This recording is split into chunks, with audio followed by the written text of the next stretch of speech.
Buah apa lagi nih? Ciptaan Tuhan itu memang luar biasa ya. Akebi, buah ungu dari Jepang dengan biji seperti markisa. Buah akebi merupakan jenis buah yang eksotis, berasal dari utara Jepang, Cina, dan semenanjung Korea. Uniknya, buah ini hanya ada sekitar 2 minggu saja di awal musim gugur, sehingga dijadikan simbol pergantian musim oleh masyarakat Jepang. Maka matangnya buah akebi dijadikan sebagai penanda dimulainya musim gugur. Bagian dalam akebi warnanya putih dan dipenuhi biji. Jika dilihat-lihat seperti buah markisa, bukan? Biji-biji di dalamnya sedikit lengket, namun bijinya tidak bisa dimakan karena jika tergigit akan terasa pahit. Untuk mencicipi daging buahnya, biji-biji tersebut harus Anda pisahkan terlebih dahulu dengan sendok, atau jika tidak keberatan, biji bisa juga dipisahkan saat dalam mulut dengan lidah. Biasanya bagian isi tersebut disantap oleh masyarakat Jepang dan dijadikan beberapa hidangan seperti olahan gorengan, diberi bumbu miso, dan juga dibuat tempura. Hampir seluruh bagian tanaman akebi dapat kita manfaatkan sebagai bahan makanan ataupun obat-obatan herbal. Bagian daunnya dapat digunakan sebagai campuran salad, bahan teh jika dikeringkan, dan campuran cuka herbal. Karena memiliki rasa yang lezat dan bertekstur lembut, biasanya dijadikan pula campuran jus buah. Sementara kulitnya yang terasa pahit bisa diolah dan disajikan sebagai sayur. Walaupun pahit, masyarakat Jepang biasa memakan daging dan bijinya secara bersamaan. Akebi juga kabarnya punya beberapa manfaat, seperti mencegah flu dan mempercantik kulit. Ini karena adanya kandungan vitamin C, asam folat, dan potasium. Bagian batangnya yang sudah dikupas dan lentur dapat digunakan untuk membuat keranjang anyaman.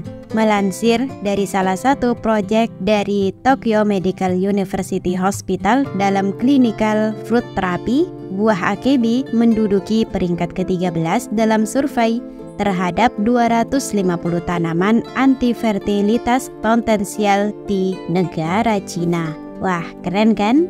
Berbeda dengan bangsa Jepang yang memanfaatkan tumbuhan ini dalam berbagai macam olahan makanan yang dapat dikonsumsi, negara Selandia Baru justru menganggap tanaman ini sebagai hama dan dilarang dibudidayakan.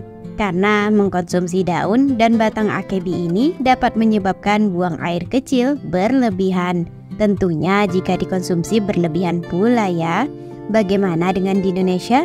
Ada yang pernah melihat dan mencicipinya? Buah akebi tumbuh secara alami di wilayah beriklim subtropis. Di alam, tanaman ini biasa tumbuh di lereng pegunungan dengan ketinggian 300 hingga 1.500 meter di atas permukaan laut, tepi hutan, dan semak-semak dengan sungai. Mereka tumbuh subur di area yang semi teduh, namun buahnya tumbuh dengan baik pada area yang terbuka. Selain itu, tanaman akebi ini mampu bertahan hingga suhu minus 20 derajat Celcius. Dapat kita temukan di seluruh Jepang kecuali pulau Hokkaido. Lalu dapat ditemui pula di Korea Selatan, Korea Utara, dan Cina. Kini, akebi telah banyak dibudidayakan hingga muncul banyak varietas. Perbedaan pada masing-masing varietas terlihat dari warna bunganya. Tanaman ini hidup merambat dan panjangnya berkisar antara 8 hingga 12 meter. Pada wilayah beriklim sedang, musim berbuahnya sekitar bulan Juli hingga Agustus. Konon katanya, buah akebi pertama kali ditemukan pada tahun 1779. Hal ini berdasarkan dari spesimen yang ahli botani. Pada wilayah beriklim sedang, musim berbuahnya sekitar bulan Juli hingga Agustus. Selain itu, buah akebi termasuk tanaman yang tumbuh sangat lambat. Butuh waktu sekitar 3 tahun untuk dapat tumbuh lebat. Selain itu, harus menunggu lagi sekitar 2 tahun untuk dapat melihat pohon akebi berbunga. Wah, cukup lama juga ya. Namun, sebanding dengan buahnya yang unik, ada yang pernah mencobanya? Itu tadi sedikit informasi tentang buah unik akebi. Ada yang mau request buah atau tanaman unik lainnya? Tulis di kolom komentar ya. Terima kasih telah menonton dan salam sukses.